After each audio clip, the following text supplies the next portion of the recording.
ఈ రోజు మనం కమ్మని చేపల పులుసుని ఎలా చేసుకోవాలో చూసేద్దామండి।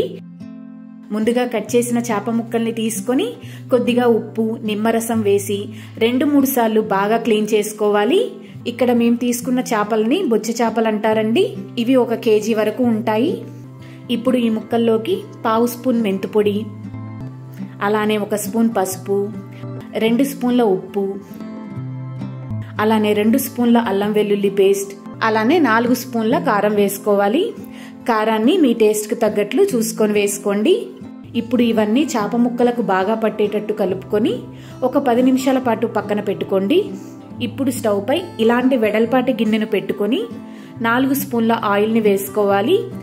ఆయిల్ వేడయ్యాక 2 మీడియం సైజ్ ఉల్లిపాయలను తీసుకొని ఇలా చిన్న ముక్కలుగా కట్ చేసుకొని వేసుకోవాలి।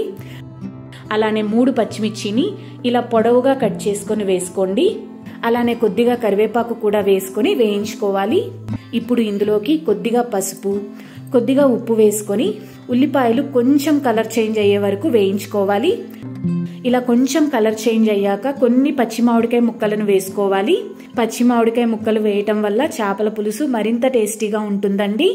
ఇప్పుడు పెద్ద నిమ్మకాయ సైజ్ అంత చింతపండును తీసుకొని అరగంట పాటు నానబెట్టుకొని ఇలా రసాన్ని తీసుకొని వేసుకోవాలి। ఇప్పుడు ఇందులోకి మీ పులుపుకు తగ్గట్టు నీళ్లను పోసుకోవాలి। మామిడికాయ ముక్కల్ని వేసాం కాబట్టి పులుపును చూసుకొని నీళ్లను పోసుకోండి। ఒక పొంగు వచ్చే వరకు పులుసును మరగనివ్వండి।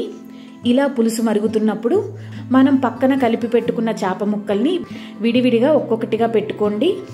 గరిట పెట్టి కలపకుండా మూత పెట్టుకొని 10 నుంచి 15 నిమిషాల పాటు లో ఫ్లేమ్ లో ఉడకనివ్వండి।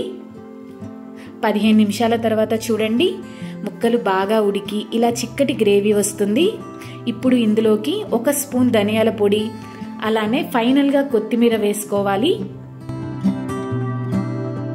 అంతే అండి, కమ్మని చేపల పులుసు రెడీ అయిపోయింది। చాలా ఈజీగా చేసుకోవచ్చు।